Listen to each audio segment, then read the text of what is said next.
The last paragraph there. Can you read that sentence for me? Arnold has gone through many very difficult hardships, and in order to hide his painful emotions, he puts on various masks.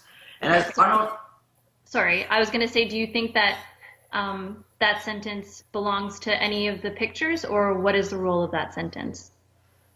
I guess to sum up basically both the pictures, I think it does relate a little bit more to the second picture Hmm. because I would assume that his grandmother's death is a little bit more of a hardship than being picked on.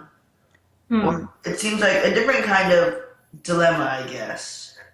Yeah, you're right. And it does seem, I had like when I did the highlighting exactly the same as you did, because I did the exercise myself. And when I got to these parts, I was also a bit unsure if these were conclusion sentences or if they related back or were expanding on your previous ideas. Hmm.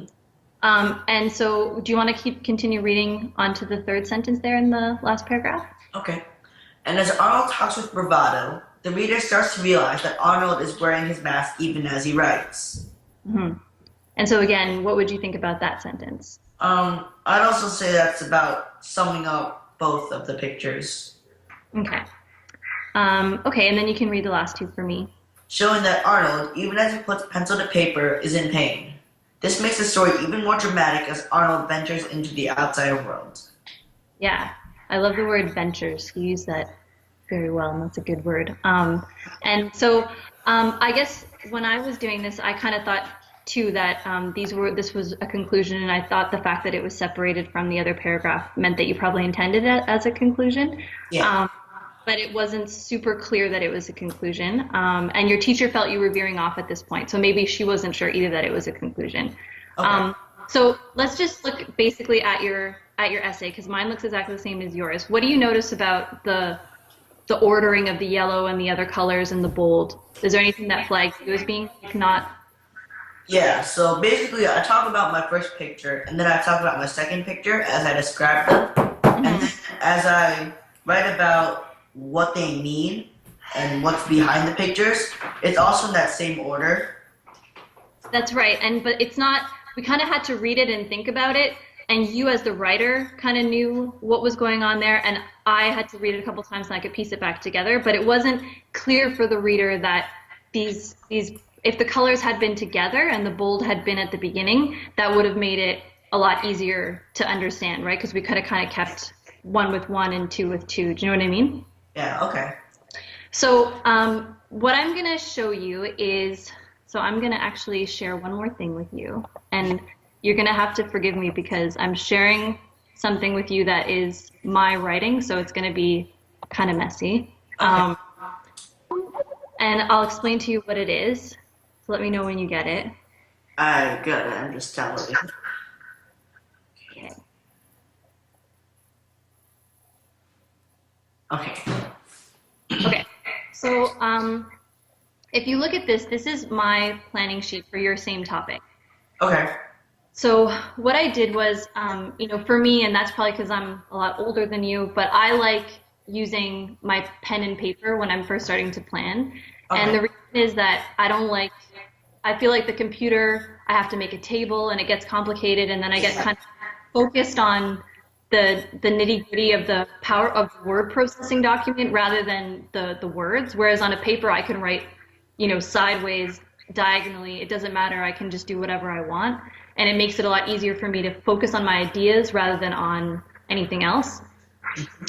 So I did what you did at first, which is I thought of a topic, and I felt like he uses the pictures as a way of understanding the duality of himself. So he's a member of that reservation, but he's also a member of this larger world. He's starting his concept of the world is broadening, and he realizes that there's life outside the reservation, and that's his kind of ticket Yeah. to, yeah, opportunities. So I saw the pictures like that. So my picture one, do you have the book handy? I don't, but I think I remember both of the pictures that you have. Okay, yeah. So the first picture is, this crossroads of like hope versus Yeah. the res, right? After Yeah. he has that fight with Mr. P. Yes. Well, after he throws the book at him, it's not really a fight. Yeah. Um, so he's what I have under here is Mr. P tells him he needs to find hope off the res, and he already understands there's something that's something he can't find without leaving. And he's literally at a fork in the road in his life of having to decide either of staying on the reservation or finding hope wherever that is. And it's his way of understanding this important realization is by drawing it and sort of using the road and metaphor to kind of understand it. Okay. And so picture two was the basketball game. Yeah, you have Yeah. the devil and the angel. Yeah, exactly. Yeah. So he looks, I don't know if you remember the pictures, but he actually is kind of making like a freaked out face in both pictures where he's, at the res or playing at Reardon. So in both pictures, he's asking, who am I? I don't feel like I'm properly myself in either place. So he's confronting his membership in both areas and trying to figure out what it means. Mm-hmm. So do you see how this is like kind of really simple, but do you see sort of why I did this? Yeah. Yeah, and so the reason that, your teacher might give you a graphic organizer sometimes, and that might be useful, but the one thing that I don't like about graphic organizers or papers where you fill in the boxes is that they can be kind of constraining because they're asking you to literally put your idea in a box. Yeah, I hate that. Yeah, which is, sometimes you're like, well, I don't know, like, I don't know where this fits in yet. That's why free writing is really essential. On mine, I kind of had a linear progression of my ideas, but I might sometimes have a free write where I decide halfway through that I don't like any of my ideas and I cross them out, or I'm like, hey, actually this doesn't work, and I'm going to use an arrow and put this back up here because this picture, actually doesn't link to my thesis the way I thought it did.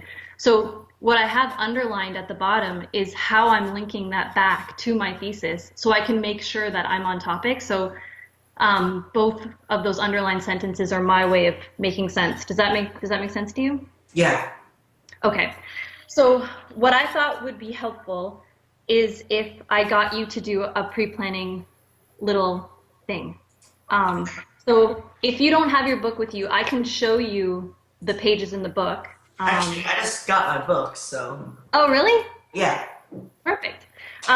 So I thought, if you don't mind, if you could we're going to look at two different pages. We're going to look at page 23 Okay. first. Page 23, yeah. So there's a drawing there of Rowdy. Yeah. Okay, so what do you see in the drawing? So, and I remember when he's talking about this time, so he's basically, Rowdy is reading, and he's very calm, and it's really quiet, and Arnold's just drawing a picture of him, really carefully, kind of sketching out every detail. Yeah. And then Rowdy looks up, and then he starts screaming at him, what are you drawing? And then he goes, nope, not peaceful, kind of scribbles over a mad face, and what are you drawing? Exactly. So what do you notice about the difference between a lot of the drawings and this drawing in terms of, like, you already noticed that, he's sketching, it looks kind of different, right? Yeah. Okay, so I want you to go to page 218 now. So sort of maybe keep your finger there so you don't lose your page, but let's go to page 218. So on page 218, what do you see? This is definitely, I think this is when you talk about Turtle Lake, is that what they call it?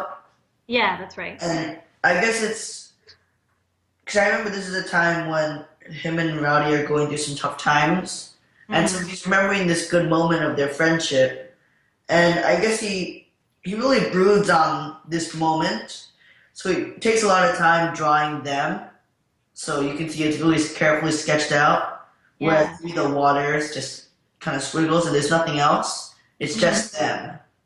Right, very good, exactly. So you can see his feelings coming through, right? He's not expressing anger or frustration or this kind of like frantic thinking that he does in some of the other pictures, but he's showing tenderness and showing his closeness with Rowdy, right? Yeah. So what I want you to do is I want you to imagine that your topic for your essay is what can we learn about Arnold's relationship with Rowdy from these two pictures. So if, knowing what you know about Arnold and knowing what you know about Rowdy, what can you gain, what can you learn from the way that, or these two pictures in general, about the way Arnold feels about Rowdy? So I want you to just, if you have a piece of paper handy or if you'd rather use a Word document, that's fine. But I want you to try to imagine that that's the essay topic you have to write about. Okay. What can you learn about the relationship? I have probably the messiest handwriting the earth has ever seen. Oh, really?